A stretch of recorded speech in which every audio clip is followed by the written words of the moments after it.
कि ये जो 25 तारीख को जब हमारे राष्ट्रपति जी ने इसके ऊपर साइन की, तब से ही पूरा आक्रोश पूरे देश भर में हो रहा था। चिंता थी, डर था, भय था चालकों में। और हमने एएमटीसी ने एक रिस्पॉन्सिबल संस्था, इस देश की एपेक्स बॉडी होने के कारण इसका समय पर संज्ञान लिया। 27 तारीख को हमने हमारे प्रधानमंत्री जी नरेंद्र मोदी जी, गृह मंत्री अमित शाह जी, जितने मेंबर ऑफ पार्लियामेंट हैं, लोकसभा के, राज्यसभा के, जितने मुख्यमंत्री हैं, जितने गवर्नर साहिबान हैं, सबको लिख के बताया कि ये कानून में क्या कटौतियां हैं, इसमें क्या लकूना है और किस तरह ये देश की सप्लाई चेन को प्रभावित करेगा और आने वाले दिनों में इसका क्या प्रभाव होगा। लेकिन अफसोस है, जैसे कि सरकारें करती हैं, उन्होंने कोई संज्ञान नहीं लिया। व्यक्तिगत रूप में हमने कई मेंबर जो भारतीय न्याय संहिता के थे उनसे संपर्क किया, लेकिन उन्होंने भी इस विषय को बहुत गंभीरता से नहीं लिया। आज ये देश का पहला आंदोलन होगा जो कि बिना कोई संस्था के, बिना कोई नेता के, एक व्हाट्सएप माध्यम से, एक सोशल मीडिया के माध्यम से इतना भयानक रूप ले चुका है।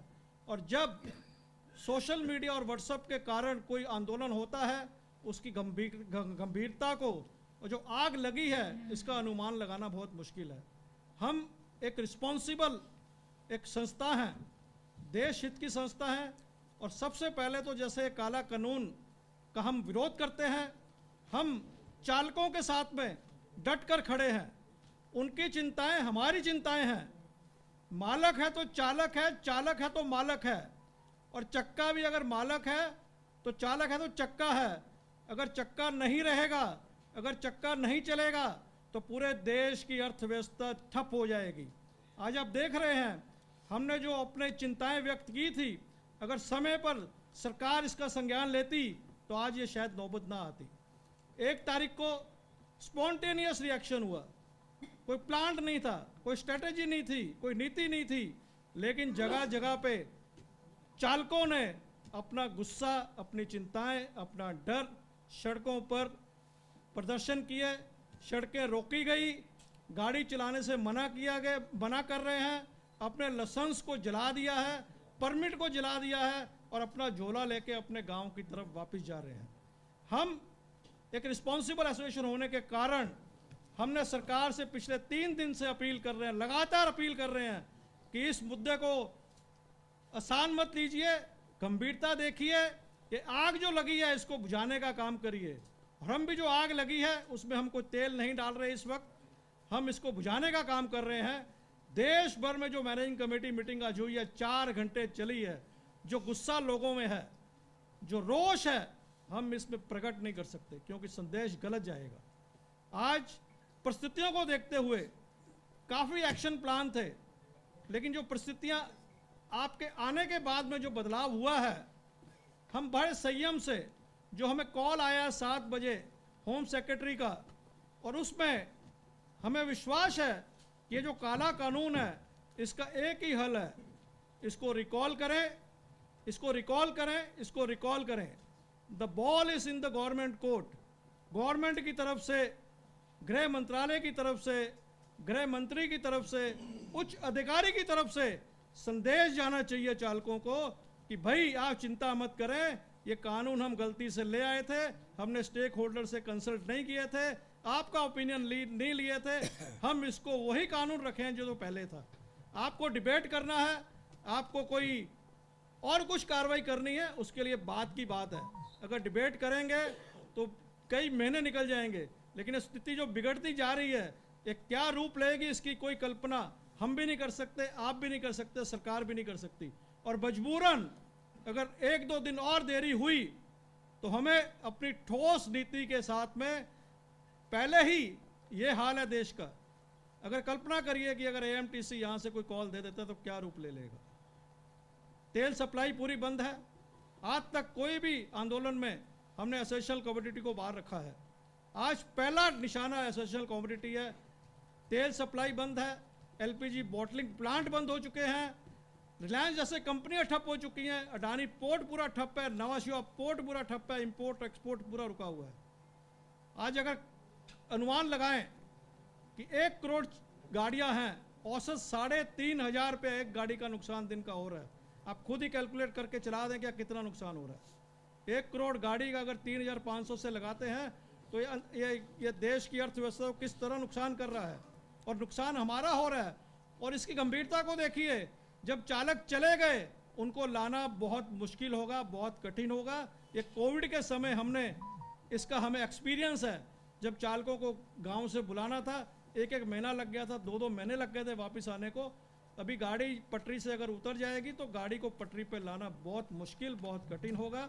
आपके माध्यम से अभी यही अपील करना चाहेंगे कि सरकार को कि इसके ऊपर तुरंत संज्ञान लें और जल्द वार फुटिंग पे एक घोषणा करें कि ये कानून हम वापस ले रहे हैं। दूसरी तरफ हम चालकों के साथ में खड़े हैं, उनकी चिंता हमारी चिंता है और चिंता को हम सरकार के पास पहुंचा रहे हैं। उनसे भी अपील करते हैं आपके माध्यम से कि संयम बनाए। हम उनकी चिंताओं को लेके सरकार के पास पहुंच चुके हैं। लॉ एंड ऑर्डर अपने हाथ में ना ले, कानून अपने हाथ में ना ले, शांतिपूर्ण आंदोलन करें और उम्मीद है कि कोई ना कोई आज शाम देर रात कोई ना कोई हल इसके बारे में निकलना चाहिए। और यही हम उम्मीद भी सरकार से करते हैं। अगर नहीं हल निकलेगा तो जैसे कि आपको बताया गया है, क्योंकि जो हमारे व्यूज़ आए हुए हैं, जो हमारी रणनीति बनी हुई है, मौके को देखते हुए हम साझा नहीं कर रहे हैं, लेकिन पानी हमारे नाक के ऊपर क्या सर तक चला गया है। मजबूरन हमें कोई वैसा काम करना पड़ेगा तो देश के लिए, हमारे लिए नुकसानदायक होगा। एक बार फिर सरकार से अपील है कि भाई इसको जल्द से जल्द हल किया जाए। इसको जल्द से जल्द एक कानून जो है, आप वो मत करें जैसे फार्म लॉ, किसानों के कानून आपने 1 वर्ष उनको समझाते रहे तो अंत में आपको वापस लेना पड़ा। देरी मत करिए। 20 करोड़ लोग इस उद्योग से जुड़े हैं और वो लोग हैं जो लेबर कम्युनिटी है, जो लेबर हैं, जो मजदूर हैं। आप मजदूरों से पंगा ले रहे हो और मजदूरों को समझाना बहुत मुश्किल है, बहुत कठिन है। जितनी देरी करोगे उतना समझाना डिफ़िकल्ट होगा। आज ही आप संदेश दीजिए कि आपको कोई चिंता नहीं होगी। 2 करोड़ चालक हैं इस देश में, उनके साथ में उनके परिवार हैं। अगर चालक इसके विरोध में जाते हैं तो यानी सरकार के विरोध में जाते हैं। तो ये सरकार को सब चीज़ों का संज्ञान लेना चाहिए और तुरंत कार्रवाई करनी चाहिए। मेरी इतनी ही सबमिशन है। अगर आपका कोई प्रश्न हो तो हम पूरी इधर कमेटी बैठी हुई है, हमारे चेयरमैन से GR षणमुगप्पा से, बॉम्बे गुड्स ट्रांसपोर्ट के सुरेश खोसला, अरविंद अप्पा जी हमारे vice president, Jaspal Singh ji north zone से वाइस प्रेसिडेंट, तरलोचन सिंह, हरीश सबरवाल और कपूर साहब, अजय ओबराय, सांगा जी, ये सारे देश भर से मेंबर यहाँ पर पहुँच चुके हैं। आप आए नहीं प्रेस कॉन्फ्रेंस? समय कम था तो करके भीम वाधवा जी हमारे पूर्व अध्यक्ष हैं, ये सारे पहुँचे हैं। बड़ी गंभीर मुद्दा है। सरकार से एक बार फिर अपील है कि इसका संज्ञान लीजिए, तुरंत इसका हल निकालिए। कोई चर्चा नहीं, कोई वार्ता नहीं, कोई डिस्कशन नहीं, कोई डिबेट नहीं।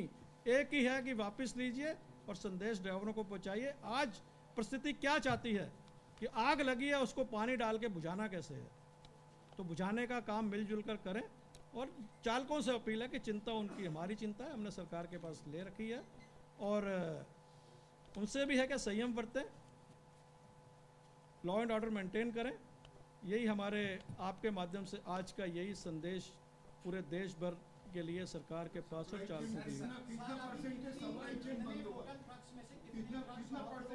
देखिए एक एक करके प्लीज। देखिए इसका जवाब देते हैं। I can say 95% supply chain is ठप। No vehicle is moving on the roads. Driver are refusing to ply the vehicle. अगर ड्राइवर को बोलते भी हैं गाड़ी चलाओ तो बोलते हैं हम चला नहीं सकते, चाबी रखिए, हम जा रहे हैं। और चिंता क्या है, गाड़ी खड़ी करनी तो एक बात है, जब लौट जाएंगे लाना बहुत मुश्किल होगा। 95% is the supply chain. You take the feedback from the states all across the country, you will know how the supply chain has been hit. See, 95 lakhs trucks are not on the road.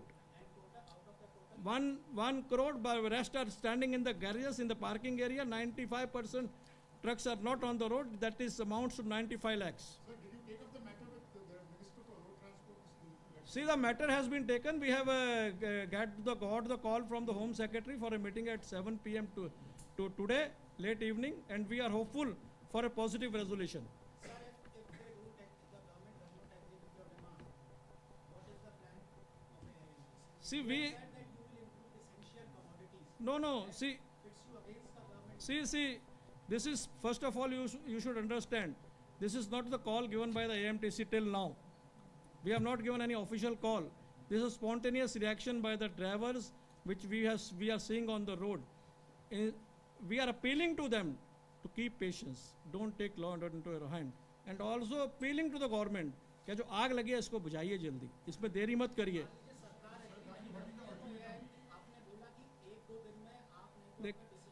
Your question is hypothetical. सरकार नहीं agree करेगी. नहीं सुनिए मेरे, वो हम लोग meeting के बाद जो भी चर्चा करेंगे मीटिंग के बाद. एक मिनट पहले, see we believe in the constructive dialogue, we are always positive. आज मैं इसके बारे में कोई टिप्पणी करूं, we are positive, we are waiting for a positive outcome tonight. नहीं होगा तो फिर आपसे चर्चा करेंगे, फिर मिलेंगे, कल मिल लेंगे 10 बजे. Pardon? See, the thing is that I told you that we believe in the constructive dialogue. When the dialogue process is going on, so there is no need to give. बंद कर दो यार. There is no need to give the ultimatum. मैंने बोला कि पानी हमारे sir तक आ चुका है, तो अल्टीमेटम, सुनिए मेरी बात, एक हम तो अल्टीमेटम जब भी मौका आएगा तो देंगे. We are prepared for that. See we are नहीं, सी यू मेरी बात सुनिए, जो चालक हैं उनके साथ में हम, आज ये स्पॉन्टेनियस रिएक्शन हुआ, देश का पहला आंदोलन है जो स्पॉन्टेनियस हुआ है, हम उनके साथ में हैं. उनकी चिंताएं हमारी चिंताएं हैं. जैसे वो मालिक है तो चालक है, चालक है तो मालिक है, उनके लिए हम खड़े हैं. और खड़ा रहने का मतलब है कि किस तरह हल निकालना है मुद्दे का. सर, आप जो है तस्वीर का एक पहलू बता रहे हैं, दूसरा पहलू ये है कि इस देश में 65% जो एक्सीडेंट होते हैं वो अननोन होते हैं. उसकी वजह से पता ही नहीं चलता है कि जो मार के गया वो कौन है. एक आदमी की जान चली जाती है और उसे मारने वाला घूमता रहता है, और इसके लिए कोई सख्त कानून नहीं है. तो इसी भावना से सरकार ने एक कानून लेके आया था कि जिससे एक सख्त मैसेज दिया जा सके. तो इस कानून को लेके आपका क्या राय है? क्या आप वाकई में मानते हैं कि ऐसा कानून नहीं बनना चाहिए? देखिए मेरी बात सुनिए, एक सुनिए मेरी बात. आज प्रश्न क्या है, आज मुद्दा क्या है, डिबेट करनी है हम बाद में कर लेंगे, हम अपनी एक्सप्लेनेशन दे देंगे. दिन रात बैठ के सुनिए मेरी बात.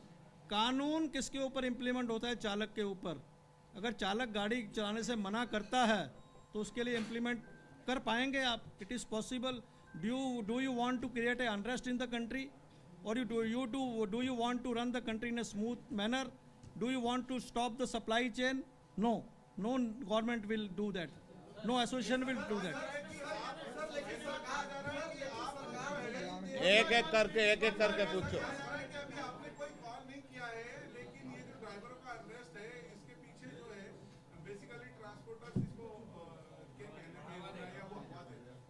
देखिए ये प्रश्न, ये देखो प्रश्न का मैं नहीं समझता कि इसमें किसके ऊपर लगाना. क्या ट्रांसपोर्टर हवा दे रहे हैं, हमारा हिस्सा है, हमारे परिवार के सदस्य हैं. अगर कोई उनको कोई विरोध है तो हम ही आगे आएंगे, कोई दूसरा व्यक्ति तो आगे आएगा नहीं. यही चिंता को लेके हम सरकार के पास पहुंचे हैं. मैंने पहले बोला है, हम आग के ऊपर नमक नहीं छिड़क रहे, तेल नहीं डाल रहे, हम बुझाने की कोशिश कर रहे हैं. और दूसरा आप बोलिए, सारे मत बोलिए प्लीज, आप बोलिए एक बार. लेकिन सरकार की तरफ से जो दलील दी जा रही है कि इससे कहीं ना कहीं जो सड़क पर जो आज दुर्घटना लगातार बढ़ती जा रही है पिछले 5 साल के मुकाबले, उसमें कहीं ना कहीं कमी आएगी. तो आप देखिए, आपके अनुसार ये कानून कैसा है जिससे कि दुर्घटना कमेगी सड़क पे? देखो देखिए आज की डेट में हम कोई डिबेट में जाना नहीं चाहते. सर, सरकार को भी मर्डर और एक्सीडेंट में फर्क समझना चाहिए. हम कोई इसकी चर्चा में नहीं, मर्डर एक्सीडेंट की बात हो रही है. इस चर्चा में हम जाना नहीं चाहते. आज यही है कि यू रिकॉल दिस एंड जो अनरेस्ट है उसको सेटल करिए, बाद में चर्चा कर लेंगे.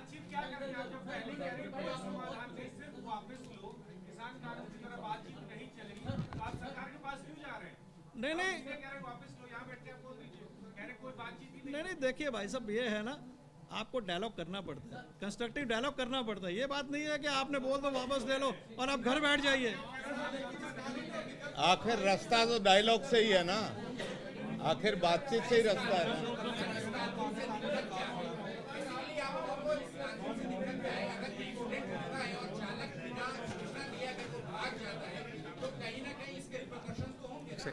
जवाब देते हैं. पर आपकी बात ठीक है, लेकिन ये भी तो सोचिए कि जब सरकार कानून बना रही थी तो उन्होंने कौन से ट्रांसपोर्ट, कौन सी संस्था को अपने साथ लिया था? अगर हमारे ड्राइवरों के खिलाफ या ट्रांसपोर्टरों के खिलाफ वो ये बिल पास करा।